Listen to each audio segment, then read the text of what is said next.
যে শেখ হাসিনা কথায় কথায় তার ওই 15ই আগস্টের জন্য কান্না করতেন, তার ওই ছোট ভাই রাসেলের জন্য কান্না করতেন, আর বলতেন কি অপরাধ ছিল রাসেলের। আজকে অজস্র রাসেলকে আমাদের ঘরে ঘরে তিনি তৈরি করে দিয়ে গেছেন, প্রত্যেকটি পরিবারে আজকে হাহাকার তৈরি করে দিয়ে গেছেন। কি ভয়াবহ প্রতিহিংসা তিনি চরিতার্থ করেছেন। এই প্রতিহিংসার সাথে শেখ হাসিনা সহ আওয়ামী লীগের পুরো রাজনৈতিক দল আজকে গণহত্যার দায়ে অভিযুক্ত। ফলে আমরা পরিষ্কার করে বলছি,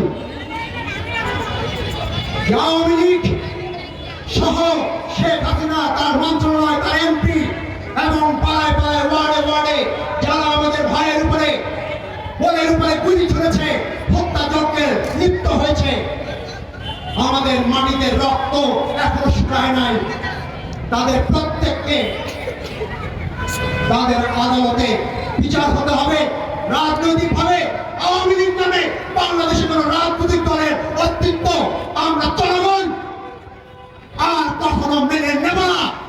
ফলে বাংলাদেশের আগামী বাংলাদেশে আওয়ামী লীগকে অনেকেই বলেন রাজনৈতিকভাবে ক্ষমা চাইবে, এই গণহত্যার কোনো ক্ষমা হতে পারে না। বাংলাদেশে যদি যারা আওয়ামী লীগ পরিচয়ে কোন গণহত্যার সাথে জড়িত ছিলেন না, বহু মানুষ আছেন তারা কথা বলতে পারেন নাই, আমাদের মতো অনেকের মতো তারা ভীত ছিলেন। তারা যদি রাজনীতি করতে চান, নতুন দল খুলুন, নতুন দল করে রাজনীতি করুন। আওয়ামী লীগের রাজনীতি বাংলাদেশের জনগণ আর কখনো মেনে নেবে না। আমরা পরিষ্কার করে বলেছি, 1971 থেকে 24 একটাই চেতনা, যেটাকে আওয়ামী লীগ গলা টিপে নিজেদের মতন করে 15 বছর 16 বছর শাসন করেছে। সেই চেতনা ছিল বৈষম্যের বিরুদ্ধে একটি সমতা ভিত্তিক সমাজের চেতনা।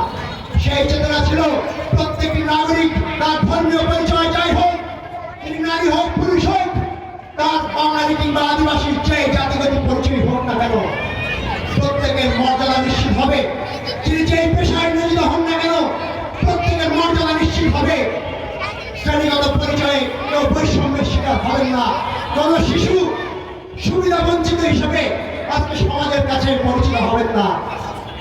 প্রত্যেকের অধিকার আছে তার মানসম্মত শিক্ষা পাওয়ার, প্রত্যেকের অধিকার আছে উন্নত স্বাস্থ্যগত সুবিধা পাওয়ার, প্রত্যেকের অধিকার আছে এই সমাজের মাথা উঁচু করে বেঁচে থাকার। সেই অধিকার 1971 লাখ লাখ শহীদের মধ্য দিয়ে প্রতিষ্ঠিত করার জন্যই এই বাংলাদেশ রাষ্ট্রের জন্ম হয়েছিল। আমাদের দুর্ভাগ্য ছিল বহু বছর যারাই শাসন করেছে তারা আমাদের সেই অধিকারকে ছিনতাই করেছিল। বিশেষ করে গত 15 বছর এই সরকার মুক্তিযুদ্ধকে নিজেদের দলীয় সম্পত্তিতে পরিণত করে শহীদদের আত্মত্যাগের বিপরীতে দাঁড়িয়ে বাংলাদেশ রাষ্ট্রটাকে জনগণকে চিহ্নিত করে একটা ভয়াবহ ত্রাসের শাসন কায়েম করেছিল। আমাদের স্বাধীন সহযোদ্ধা তিনি শুধু 24 জুলাইয়ের অভ্যুত্থান নয়, স্কুল লাইফ থেকে বহু বছর ধরে তিনি এই দানবের শাসনের বিরুদ্ধে লড়াই করেছেন, বৈষম্যহীন একটি সমতা ভিত্তিক সমাজের জন্য লড়াই করেছেন। প্রত্যেকটি শিশু যাতে মানসম্মত শিক্ষা নিশ্চিত হয় তার জন্য লড়াই করেছেন।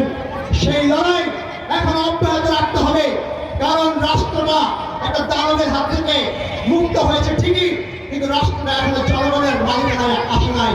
ফলে এই বাংলাদেশ রাষ্ট্রকে আজকে আমাদের এই শহীদদের আত্মত্যাগকে যদি আমরা বৃথা যেতে না দেই, তবে এই রাষ্ট্রটাকে গণমানুষের রাষ্ট্রে পরিণত করতে হবে। এই রাষ্ট্র যাতে কেউ টাকার অভাবে শিক্ষা থেকে বঞ্চিত না হয়, উন্নত স্বাস্থ্য সেবা থেকে বঞ্চিত না হয়, মাথার উপরে ঘর থেকে বঞ্চিত না হয়, এমন একটি বাংলাদেশ আমাদের কায়েম করতে হবে। সেই লড়াই আজকে বাংলাদেশ রাষ্ট্র পুনর্গঠনের লড়াই। যেভাবে ছাত্র জনতা ঐক্যবদ্ধভাবে এই দানবের হাত থেকে বাংলাদেশকে মুক্ত করেছে, তেমন ভাবে একটি নতুন শাসন ব্যবস্থা নির্মাণের লড়াই আমাদেরকে ঐক্যবদ্ধভাবে অব্যাহত রাখতে হবে। এটা যদি আমরা রাখতে পারি, তবেই এই শহীদরা তার আত্মার যথার্থ মাগফিরাত এখানে প্রতিষ্ঠিত হবে।